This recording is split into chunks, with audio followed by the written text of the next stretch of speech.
नमस्कार दोस्तों, एक बार फिर से आप सबका बहुत बहुत स्वागत है। एक कहते हैं ना कि लगातार आप लोगों ने सुना होगा कि बहुजन समाज की राजनीति को खंडित करने के लिए, तोड़ने के लिए, बहुजन समाज के वोटरों को विखंडित करने के लिए इसी समाज के अंदर से कुछ चेहरे निकाले गए जो हमारे और आपके बीच में हैं, जिन्हें अक्सर हम सापनाथ, नागनाथ और हरे घाट का हरा सांप के रूप में जानते हैं। तो आज तीन चेहरे मैं आज आपको दिखाऊंगा ऐसे, जिनको देख करके अब आपको समझने की जरूरत होगी। अगर ये मंचों पर दिखे तो इनसे दूरी बनाइएगा, इनके बहकावे में मत आइएगा, क्योंकि इनका एकमात्र लक्ष्य है समाज को फिर से उस गुलामी की जंजीर में ले जाकर के बांध देना। ये व्यक्तिगत स्वार्थ की राजनीति करते हैं और इनकी व्यक्तिगत महत्वाकांक्षा के आगे समाज शून्य है। आपके स्क्रीन पर पहली तस्वीर चल रही होगी, आप देख रहे होंगे, ये सापना थे, इनको आप अच्छी तरीके से पहचान रहे होंगे। ये है बामन मिश्राम। ये लगातार बहुजन समाज पार्टी के खिलाफत करके एक अलग नैरेटिव देश के अंदर चलाते हैं। ये बहुजन मूवमेंट की बात करेंगे, सत्ता में भागीदारी की बात करेंगे, लेकिन बसपा का विरोध करेंगे। इनकी आप 2022 की एक वीडियो देखेंगे, जब उत्तर प्रदेश के अंदर विधानसभा का चुनाव चल रहा था, तो उसमें बहन माओवादी को लेकर के इन्होंने कई तरीके की अमर्यादित भाषा का इस्तेमाल किया। इन्होंने कहा कि बहन माओवादी डरती है, बहन माओवादी को एक मेंटर की जरूरत होती है, जब तक बहन माओवादी के साथ कोई मेंटर नहीं होता वो कुछ कर नहीं पाती है। बहन माओवादी को राजनीति करने नहीं आती है, बहन माओवादी ने बसपा की राजनीति को खत्म कर दिया। ये महाशय लगातार बहुजन समाज पार्टी का खिलाफत और विरोध करते हुए नजर आते हैं। तो ये जो चेहरे थे, ये सापनाथ थे, जिस बसपा को लेकर के माननीय कांशीराम साहब ने कहा कि बसपा दलित समाज की इकलौती पार्टी होगी, नीला झंडा और हाथी निशान, उस पर ये सवाल उठाते हैं और लगातार बहन माओवादी को टारगेट करते हैं। ऐसे सापनाथ बने हुए चेहरे जिनसे दलित समाज को बचना होगा। अब देखिएगा नागनाथ। आपने सापनाथ को देखा कि किस तरीके से बसपा तोड़ना ही एकमात्र लक्ष्य है इनका। दूसरे चेहरे में आपको दिख रहे होंगे, ये व्यक्ति देखिएगा चंद्रशेखर रावण, यानी सापनाथ के बाद अब ये नागनाथ। नागनाथ क्यों उनको कहा गया? क्योंकि वो अपना जो जहर कह लीजिए, कहते हैं ना कि भाई जहर निकलता है, तो ये बहुजन समाज की राजनीति को तोड़ने के ही पीछे पड़े हैं। अभी मौजूदा दौर में महाराष्ट्र की राजनीति के अंदर देखिएगा, कांग्रेस को खुलेआम समर्थन करते हैं, उसके प्रत्याशी को, फहाद अहमद को, वो भी वीडियो जारी करके। एक प्रत्याशी इनका भाजपा को समर्थन करता है राजस्थान के अंदर, और ये समाजवादी पार्टी को भी समर्थन करते हैं उत्तर प्रदेश के अंदर, और ये मिशन मूवमेंट की बात करते हैं। ये बार बार बहन माओवादी के वोटरों को ही तोड़ने का प्रयास करते हैं। इनके समर्थक जो नागनाथ के हैं, वो बार बार कहते हैं कि बहन माओवादी उत्तराधिकारी घोषित कर दे चंद्रशेखर रावण को। ये कभी भी अखिलेश यादव का उत्तराधिकारी बनने की कोशिश नहीं करते हैं कि मुलायम सिंह के बाद अब मैं उत्तराधिकारी बन जाऊं।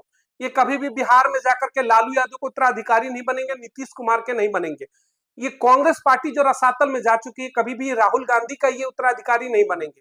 ये उत्तराधिकारी बनेंगे चंद्रशेखर रावण, तो सिर्फ और सिर्फ बहन माओवादी का। तो ये नागनाथ है, तो इस नागनाथ से भी बचना होगा।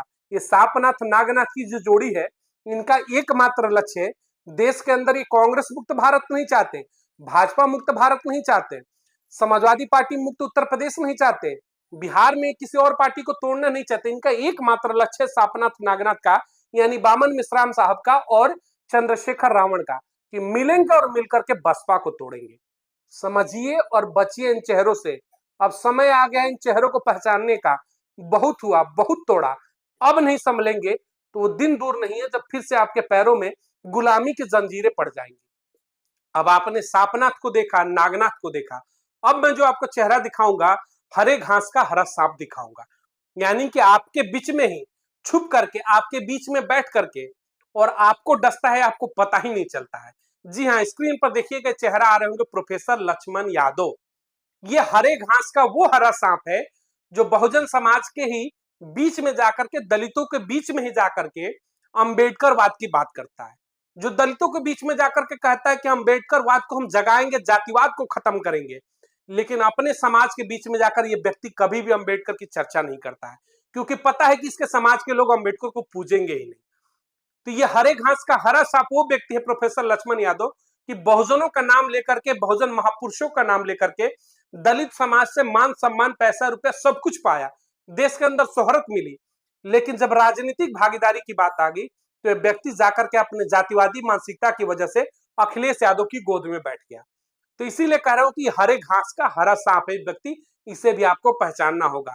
तो आज तीन तस्वीरें मैंने आपको दिखाई, बामन मिश्राम को दिखाया, चंद्रशेखर रावण को दिखाया, उसके बाद मैंने आपको हरे घास का हरा सांप प्रोफेसर लक्ष्मण यादव को दिखाया।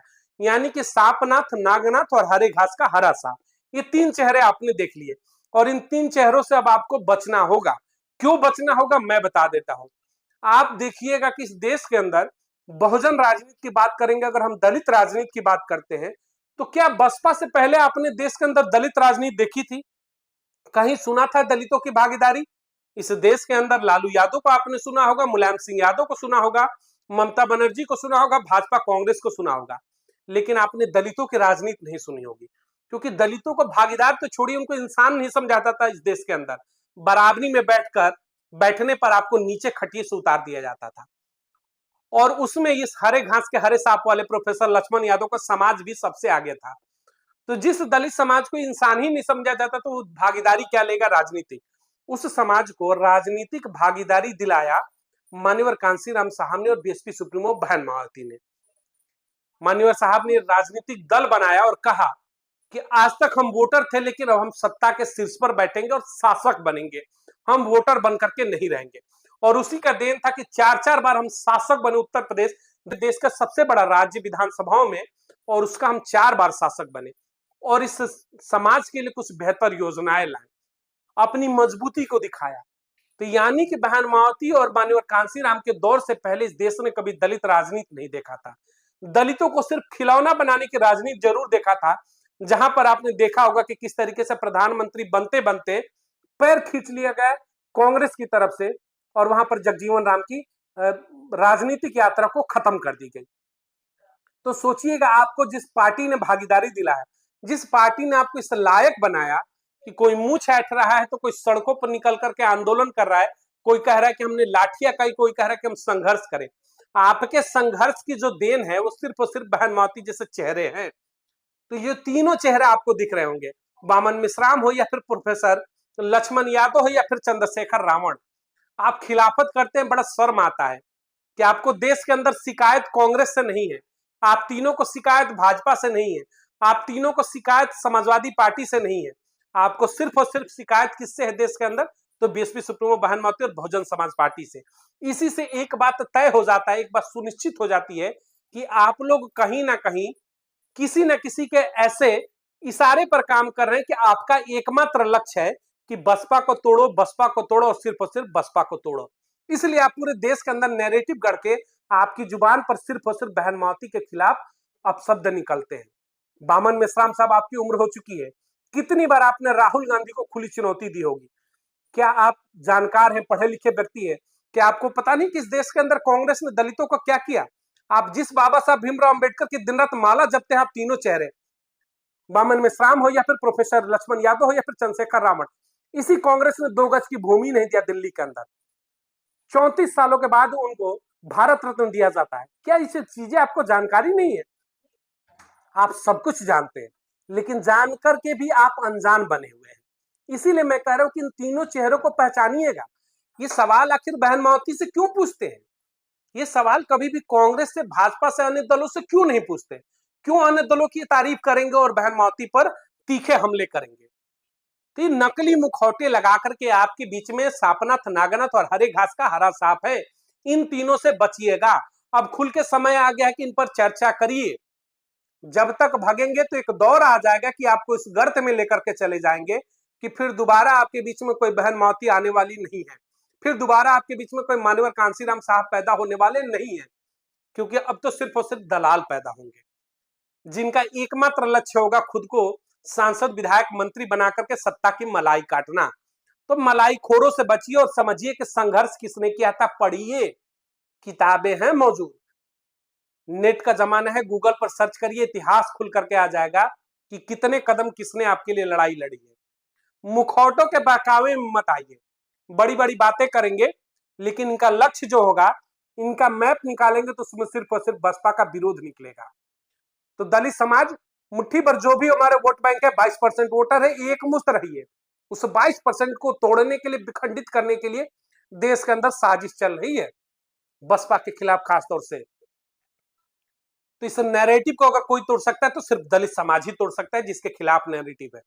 बसपा विरोधियों से बच करके रहिए, बसपा का समर्थन करिए, क्योंकि बसपा जब जब रहेगी, बसपा जब तक रहेगी, आपके मान सम्मान की सुरक्षा होगी, आपके हर लड़ाई जो है खुल करके बसपा लड़ेगी और उस पर आवाज उठाएगी और उस आवाज का असर होता है। वरना ऐसे डमरू बजाने वाले कितना भी आवाज उठा ले, कुछ दिनों के बाद बंद दरवाजे में मिलते हैं। तो इन डमरूबाजों से बच करके रहिएगा। इन डमरूबाजों से बचेंगे तो सत्ता का शीर्ष जो है एक दिन आपके चरण चूमेगा और इस देश के आप मालिक बनेंगे। इस देश के अंदर पहला दलित प्रधानमंत्री मिलेगा। बशर्ते कि आपको एकजुट रहना है, डमरूबाजों से बच करके रहना है। इन डमरूबाजों को अपनी ढपली और अपने डमरू बजाने दीजिए। ये वो गुलाम है जो गुलामी का डमरू बजाते हैं। स्वतंत्रता की अगर आप चाहते हैं कि माला आपके गले में हो तो बहन मावती का साथ दीजिए। वो माला आपके गले में मिलेगा और आपके बच्चे का भविष्य तय करेगा। वरना ये डमरूबाज आएंगे और आपको फिर से गुलाम बना करके मदारी का खेल दिखाएंगे और आप मोहित होंगे। तो इन मदारीबाजों से बचिएगा, डमरूबाजों से बचिएगा और बहन मावती का समर्थन करिए ताकि मजबूत स्थिति आपकी राजनीतिक भागीदारी में बनी रहे। इस वीडियो को अधिक से अधिक लोगों तक शेयर करिएगा ताकि सांपनाथ, नागनाथ और हरे घास का हरा सबका चेहरा सबके सामने खुल करके आए। मिलेंगे अगली तमाम बड़ी खबरों को लेकर के। इस चैनल को अधिक से अधिक लाइक और सब्सक्राइब करिएगा। जब चैनल का कारवा आगे बढ़ेगा तो ऐसे नकली मुखौटे, ऐसे नकली डमरूबाजों की पोल खोल हम और आप मिलकर के करते रहेंगे। बहुत बहुत धन्यवाद।